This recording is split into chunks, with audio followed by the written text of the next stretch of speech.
Unbound, back where it all started.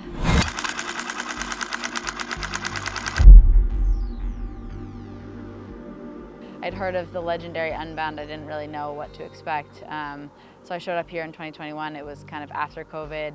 I'd never done a gravel race. I will credit Payson with peer pressuring me into signing up. Just sign up, and I didn't know that, like, if you're sign up and you're a female, you probably will get in. So I got the email and I was like wildly underprepared. Like, I was a year into riding bikes at the time that I was accepted. I had no coach. I drank water and ate some Nutrigrain bars and some Pop-Tarts. I bonked colossally. I was like 5 miles away being like, I'm never gonna make it, and I finished 8th. So I've been chasing that result ever since, because gravel is suddenly, like, I do feel like I've kind of like grown up with it.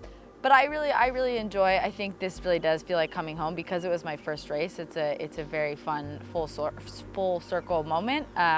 Just today, I met a girl named Eden. She's doing her first elite bike race. She's 21. She's lining up with us on Saturday.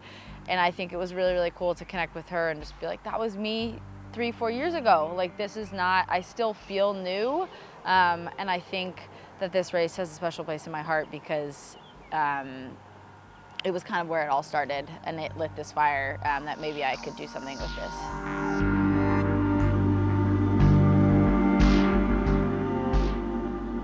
For me, I'm trying to prove that you can be super fast and you can be in the mix with the pros, but you can also be friendly and not, you know, above anyone else that's out there. And I think this sport has shown that we're all kind of growing together, and there's a buzz about the expo the day before where you're like, what's gonna happen to you tomorrow? Good to see you on the other side, which I love. Yeah. We're such a weird 1% of this, 1.001% of this world. Like, we're all riding around in spandex and going to, you know, lose our minds out in the hills in Kansas. What in the world? Like, if you don't connect with each other, then what else do we have? Prepared in terms of like mental toughness and maybe physical toughness, but not prepared for really like what those hills will dish out to you. And I think it's interesting, coming back 4 years later, I'm still terrified of what happens on Saturday.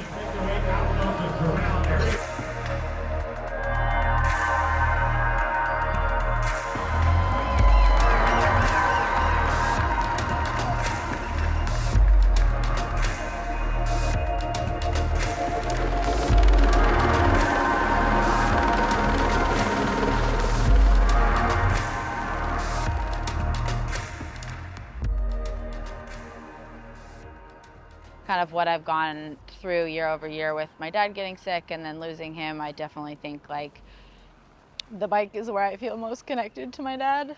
In those moments when you just feel so like soul crushingly low and you don't even want to ride your bike, I think those are the ones that get really scary. And then if you can get out and just pedal around, and even if it's just at a coffee shop or things like that, like cycling has helped me kind of like process a lot of it, because you're out by yourself and you're with nature, and there's a different level that I can go to kind of keep moving forward. I've said it before, but I really do think this kind of suffering is a privilege. I think when I'm out there and it gets really hard, you remind yourself that this is something that we get to do. It's not something that we have to do. And you keep moving forward, and one pedal stroke at a time, you're a little bit closer to the finish line.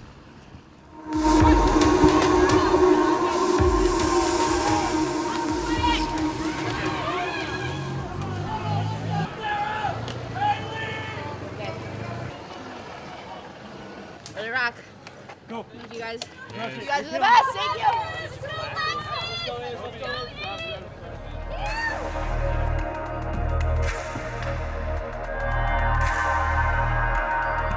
My dad had a saying that he always told us growing up that was just do your regular good stuff, which was kind of a reminder of like, you've put in the work, you've put in the time, like take a deep breath and just like go out there and do what you know how to do.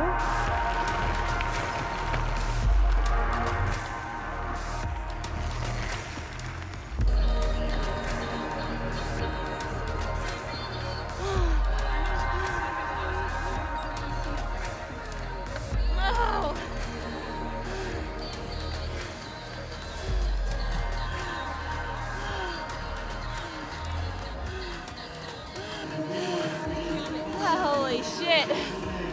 Ow. I've never had to sprint on that hill.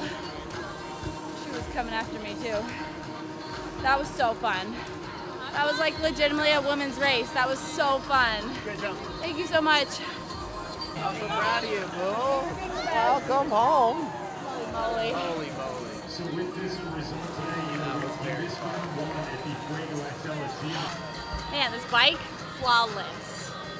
I would say this is a really crazy individual team sport. Like, I think I'm super thankful for the team that I have around me to make this happen. I felt like the little emoji. Like, it was just like a girl power moment, and it was super fun to be able to push it with like other badass women.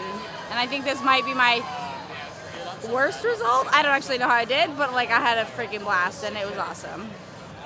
We had our own pack dynamics, and I think for the first time ever I felt like I was racing 200 miles. I think in the previous 3 times that I've done it, it was always kind of like a survival mode. What kind of group of guys can I get with to then hopefully catch the next group of guys, which might have a woman or 2 in it. And this time I was always in either working with women or like in groups with women. The fastest woman in the world and the world champions of gravel from Europe are showing up. It feels really good for someone like me, where I still feel pretty new, to kind of like be in the mix, which is good. Undone again. Like people that were like, never again. I was like, never again, that was so fun. How could you not? This one was kind of idyllic though. It wasn't that hot, there was no mud. I've been sitting in a sauna for months and I was like, make it hotter. No, I had a blast. It doesn't take me very long to say I would love to do it again.